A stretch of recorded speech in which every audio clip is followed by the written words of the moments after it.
क्या अब वो वक्त नहीं आ गया है जब प्रधानमंत्री नरेंद्र मोदी को या तो एस जयशंकर साहब से इस्तीफा ले लेना चाहिए या फिर कि लेजर आइज वाली आंखों के साथ रील्स में वायरल होने वाले माननीय विदेश मंत्री को खुद ही अपना इस्तीफा सौंप देना चाहिए। और आज की तारीख में यह बात अगर हम कह रहे हैं तो इसके पीछे मौजूद हैं वो तमाम तर्क जिन तर्कों पर भारतीय जनता पार्टी के तमाम भक्त लगातार कुतर्क कर रहे हैं। वैसे भी इस देश की संस्कृति 2014 के बाद से इतनी तेजी से बदल गई कि हर तर्क का जवाब हमें कुतर्क के साथ ही तो मिलता है। लेकिन आज जरा यही समझने की कोशिश करेंगे कि इस देश की विदेश नीति को किस चौखट पर लाकर खड़ा कर दिया है माननीय विदेश मंत्री ने भी और माननीय प्रचार मंत्री साहब ने भी। आज प्रधानमंत्री जी को मैं प्रचार मंत्री ही बुला सकता हूं। नमस्कार, मैं स्वप्निल और आप मुद्दा देख रहे हैं। दोस्तों, बातें तो बहुत सारी करनी है, कुछ खबरें भी दिखानी है, ट्रंप का नया ऐलान भी बताना है। वो वाला ऐलान नहीं कि अब हम टैरिफ लगा रहे हैं, 25% टैरिफ लगा रहे हैं, 1 अगस्त डेडलाइन है, वो सारी बातें पुरानी हो गई। बल्कि अब तो बात इसकी करनी पड़ेगी कि आज की तारीख में भारत के साथ खड़ा कौन है।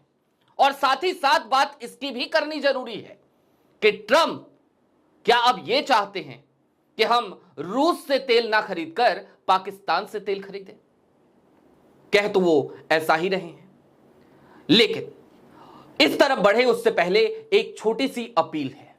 इस देश में पत्रकारिता और निष्पक्ष पत्रकारिता करना हद से ज्यादा मुश्किल होता जा रहा है। 2.5 साल की मेहनत के बाद हमने एक सब्सक्राइबर बेस बनाया था, पुराना मुद्दा चैनल, यदि आप उसके दर्शक रहे हो तो।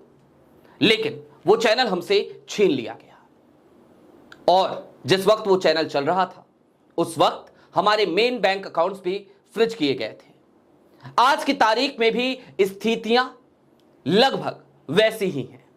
बात इतर है कि हमने 2 महीने पहले जब मुद्दा चैनल बंद हुआ उसके बाद यह नया चैनल शुरू किया और आज की तारीख में बीते 6 दिनों के भीतर, 7 दिनों के भीतर जिस तरीके से आपने हमें अपनी मोहब्बत से नवाजा है, यह चैनल बहुत तेजी से ग्रो कर रहा है। इसके लिए आपका शुक्रिया। लेकिन हमें आपसे आज की तारीख में छोटी छोटी आर्थिक मदद की भी जरूरत है। यदि आप सक्षम हो और यदि आप चाहते हैं कि मुद्दा की आवाज यूं ही गूंजती रहे तो छोटी छोटी आर्थिक मदद जरूर कीजिए। इसके लिए आप स्क्रीन पर दिख रहे क्यूआर कोड या फिर के नीचे दिख रहे यूपीआई नंबर का इस्तेमाल कर सकते हैं। अब आगे बढ़ते हैं और सबसे पहले मैं आपको ट्रंप साहब का, मोदी जी के दोस्त ट्रंप का एक नया कारनामा दिखाना चाहता हूं। उनका एक नया पोस्ट है आपकी स्क्रीन पर, जरा इस पोस्ट को गौर से देखिए। इस पोस्ट में डोनाल्ड ट्रंप साहब सीधे तौर पर लिखते हैं और बताते हैं कि उन्होंने एक नई ट्रेड डील की है। हालांकि पहले पैरा को छोड़ दीजिए क्योंकि दूसरा पैरा ज्यादा महत्वपूर्ण है भारत के लिए। We have just concluded a deal with the country of Pakistan whereby Pakistan and the United States will work together on developing their massive oil reserves. We are in the process of choosing the oil company that will lead this partnership. Who knows, maybe they will be selling oil to India someday.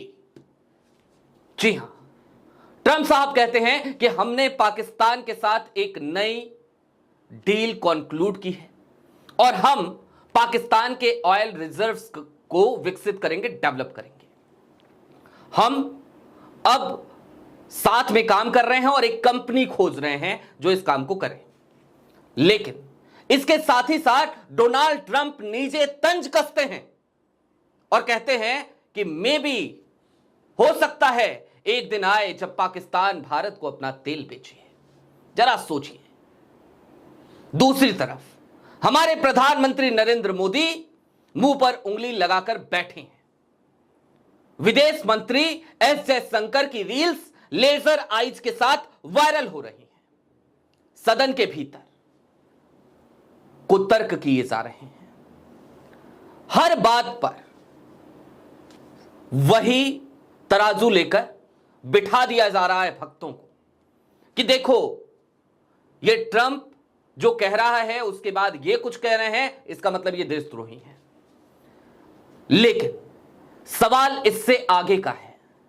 सवाल ना आज की मौजूदा सरकार का है, ना प्रधानमंत्री का है, ना विदेश मंत्री का है। सवाल तो इस देश के हक और हकूक का है। सवाल तो यह है कि इस हकीकत को पहचाना जाए कि आज की तारीख में हम किस तरीके से अछूते होते जा रहे हैं। सवाल इस बात का भी है कि आज की तारीख में जरा इस हकीकत को भी देखा जाए कि पाकिस्तान जो हमारा रिवायती हरीफ है उसके साथ कौन कौन जाकर खड़ा हो जा रहा है। ट्रंप ने यह कहा है, एक डील साइन की है, उसकी सूचना दी है। इस सबसे भी परे याद कीजिए बीते दिनों एक खबर और आई थी, रूस ने पाकिस्तान में इन्वेस्टमेंट करने की सहमति दी थी और स्टील प्लांट को लेकर यह इन्वेस्टमेंट था, स्टील प्लांट को फिर से शुरू कराने को लेकर।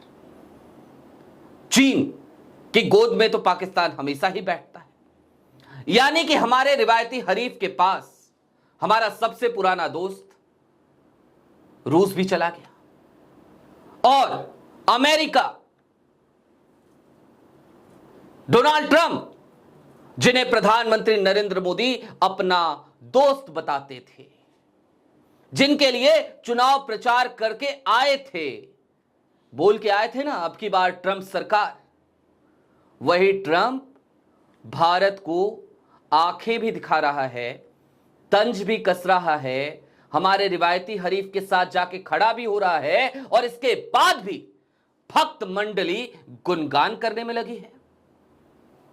शुतुरमुर्ग की एक आदत होती है, खतरा देखता है तो अपने सर को वो जमीन में छिपा लेता है। छोटे बच्चों की भी एक आदत होती है, आप अमूमन देखिएगा, वो अपनी आंखें जब बंद करते हैं अपने हाथों से तो उनको लगता है कि वो मिस्टर इंडिया हो गए हैं, वो गायब हो गए हैं, लेकिन ऐसा होता तो नहीं है।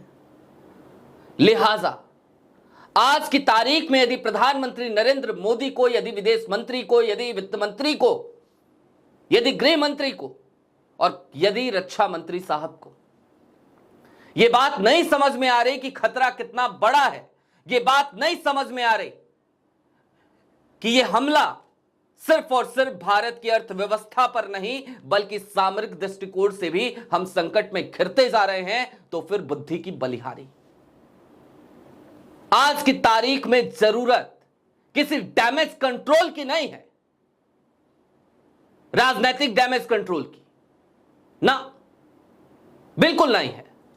आज की तारीख में जरूरत इस बात की है कि राजनीतिक गुणागणित को एक किनारे रखा जाए। ये जिस तरीके की डिप्लोमेसी, जिस तरीके की डिप्लोमेटिक हार आज हम देख रहे हैं, झेल रहे हैं, जरूरत इस बात की है कि उन तमाम योग्य लोगों को लेकर आया जाए, उनकी सलाह ली जाए जो इस मुश्किल की घड़ी में भारत को निकाल सकते हैं। जब देश आर्थिक रूप से पिछड़ता जा रहा था, देश के सामने सबसे बड़ी आर्थिक खाई थी, तब वित्त मंत्री के पद पर पीवी नरसिम्हा राव की सरकार में मनमोहन सिंह को बिठाया गया था। ये वही मनमोहन सिंह थे कि जब पूरी दुनिया में आर्थिक मंदी का दौर आया, अमेरिका के 7 बैंक दिवालिया हुए, तो भारत आर्थिक रूप से सबसे ज्यादा सुदृढ़ रहा था। भारत का एक बैंक भी उस वक्त पे दिवालिया नहीं हुआ था, 2007, 2008, 2010 जाकर देखिए। और वही भारत विरासत में प्रधानमंत्री नरेंद्र मोदी को मिला, क्योंकि बार बार ये सवाल किया करते थे 60 साल तक क्या किया, 60 साल तक क्या किया। और जब वो भारत मिला तो 11 साल आपने क्या किया? 60 साल का जवाब आप 11 साल से मांग रहे हैं, आप और कब तक मांगेंगे?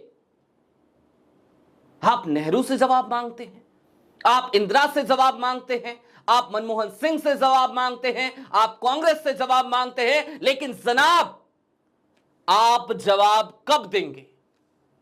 इन 11 सालों में एक प्रेस कॉन्फ्रेंस ना करने वाले प्रधानमंत्री, इन 11 सालों में लगातार मीडिया से बचने वाले प्रधानमंत्री, इन 11 सालों में केवल उन चुनिंदा पत्रकारों को इंटरव्यूज देने वाले प्रधानमंत्री जो इंटरव्यूज के दौरान काउंटर ना करें और यह पूछते हुए ही नजर आए कि आप थकते क्यों नहीं हैं, वो प्रधानमंत्री आज भी अपनी राजनीतिक डैमेज कंट्रोल में लगे हुए हैं। जरूरत इस चीज की है प्रधानमंत्री जी कि आज की तारीख में एस जयशंकर साहब से कहिए कि जनाब बहुत बहुत धन्यवाद, आपने देश की बहुत सेवा कर ली। यह आपको कहना पड़ेगा क्योंकि इसकी जरूरत आज इस देश को है। बहरहाल आपकी क्या राय है कमेंट बॉक्स में जरूर बताइएगा। अभी के लिए दीजिए इजाजत।